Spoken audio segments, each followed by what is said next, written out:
So this pulpit is an unusual one. It was installed on the anniversary of Queen Victoria, the 60th anniversary, and it's on rails. So I think there are only 3 pulpits in the world of this particular type.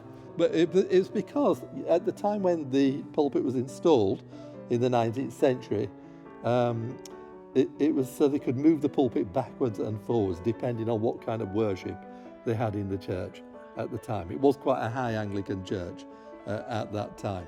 So I think sometimes they wanted to push the pulpit out of the way to emphasise that the word, the preaching of the word was less important than the sacraments. So the sacraments were more important to them at the time. Have you ever moved it in anger? No. For a reason? No. I don't mean anger. No. And then this part of the church, the top end of the church, is Victorian. So that was a Victorian addition. The nave of the church is Georgian. Yeah, so the original church would have ended here, and the screen, which you can see now in the Lady Chapel, we'll have a look at later, was originally here. And actually, if they hadn't altered the church in the 19th century, this would still be a Grade 1 listed church.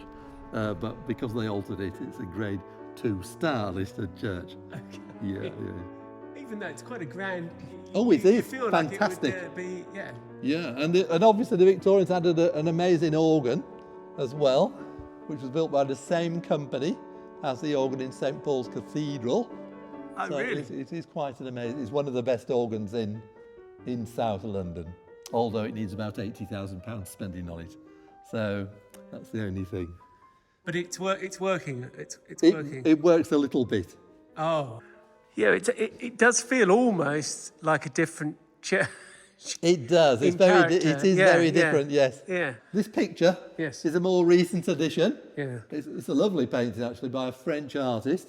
It really symbolises both Christmas and Easter, because on Jesus' head we can see the crown of thorns, but it really looks like Christmas lights. Well, it is fairy lights. Yeah, fairy lights. That's right. So it reminds you of Christmas. It's really nice. How would such a thing find its way here? We bought it. I bought it. Yeah, from Blackheath Art Gallery. Really? Yeah, it's good. Okay. Yeah. So we've got Jesus crucifixion in the middle, but on the left-hand side we have the baby Jesus, the birth of Jesus. On the right-hand side we have the Ascension, and then right at the top in the round window, Christ the King. What is it about the right-hand panel, which has got a red rose? It has. You're right. It's quite unusual. Here in London, I'm not sure what it symbolises. There's actually lots of interesting details. Yeah, it's beautiful. The 2 angels on the top of that one with their wings. Yes, absolutely. Yeah, no, it's a lovely window. This is the Lady Chapel. Okay. And another beautiful window of the Annunciation to the Blessed Virgin Mary by the angel Gabriel. But if you look at some of the inscriptions on the plaques on the wall, which go back a few hundred years, a lot of them are military. Is there anyone I'm likely to have heard of? Yeah, well, if you look at this plaque here to Henry Maudsley, all right, the famous engineer. Okay. So he's actually buried underneath St Mary's Church. Maudsley is nothing less than one of the inventors of the modern era. He is one of the fathers of machine tooling, a critical technology on the ladder to today. It's right there on the tech tree of Civ 2. One of the many things I've been in my life is a software engineer. And you learn very quickly, if you want to build an app, you need to build the tools to build the app. And then you need to build the tools to build the tools. Maudsley was much nearer the beginning of that process. Before you can build a computer, you need to build things to cut the silicon wafers. Before you can build the thing to cut the silicon wafer, you need to build some sort of a lathe. To build a lathe, you need another lathe and a screw. And you need to have precision at every step. This is Maudsley's gift. You can't make machinery without precision. There's a ladder that's led to the current femtosecond measurements of the speed of light. But the precursor to that is right here. From Woolwich Arsenal, he moved under Joseph Brammer. There he actually built the block-making machines invented by Mark Brunel. Maudslay's engineering is all over the early 19th century, even contributing to the first tunnel under the Thames, again with Brunel. But it's for precision machine tools that will be most remembered. Tools for building tools. We had a lovely time looking around the rest of the church and even went up the tower. And once we were up there, we had to go out and look on the roof. I used to be better at this. I think it's definitely my mission. Is it? To get, priests to go places they rarely go. And then, as we were leaving the church, I was taken down a little used corridor and shown something about which I knew absolutely nothing, but I really feel everyone should know about. So near here? Just outside here, on the River Thames. Yeah. 1878? Yeah, it's the worst ever disaster on the River Thames. So that is the memorial window to it. We really want to move the window to somewhere better. Where you can see it, yes. Yeah, where we can see it. So which we'd like to do. But obviously it's quite fragile, so it needs to be done properly. Is that an episode that's being depicted, or just general Jesus with children? Jesus with children. Yeah. Because a lot of those who drowned were children. They'd been on a journey to the seaside for the day. Yeah. On the Princess Alice boat. And when they arrived back in London, it crashed into a barge and everybody drowned. This is actually the main memorial to those who drowned. Okay. Yeah. Oh, I'm really glad you showed me that. 2 years after Custer's last stand, just 1 year before the little matter of a massacre at Rorke's Drift in the Anglo-Zulu Wars, in the year that Leo Tolstoy published Anna Karenina, a disaster happened right here at Woolwich.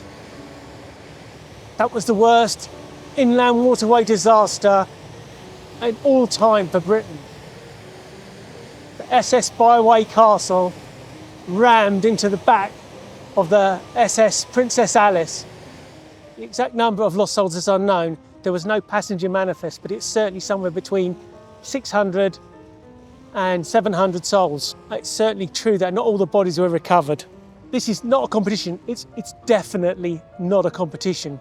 But in the SS Titanic, which was much later, around double that were killed. But this is on an inland waterway.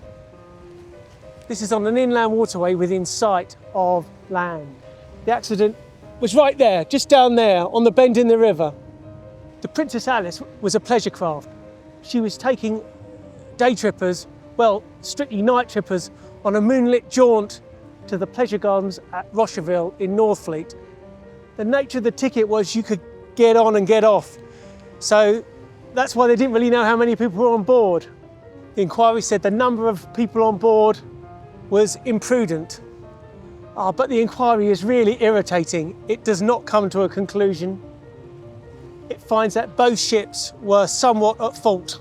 It's true that the Alice was helmed by an inexperienced seaman, and the Bywell Castle, well, he was an experienced pilot, but his visibility was obscured. He was relying on a lookout at the front of the boat.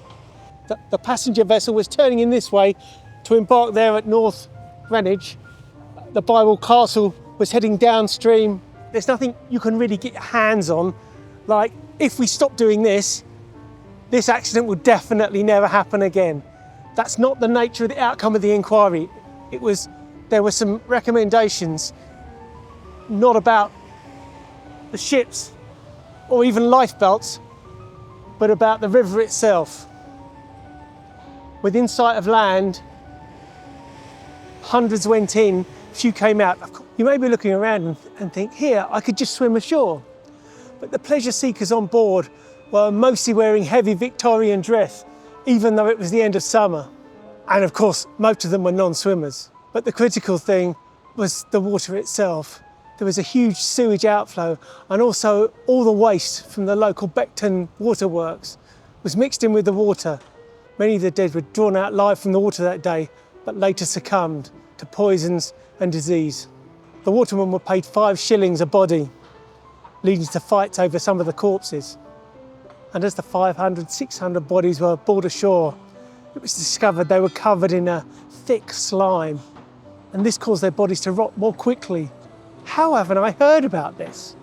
People talk about the Titanic being emblematic of the Edwardian era, the wealthy losing their lives, crashing into the implacable iceberg just as civilization was about to crash into the Second World War. We seem to have forgotten the Princess Alice, but maybe I wonder if our long-distant ancestors will see the sinking of the SS Alice differently, see it as the end of the modern era. A boat full of ordinary pleasure seekers lose their lives within sight of land to a pollution of humankind's making. Perhaps we need a bigger monument.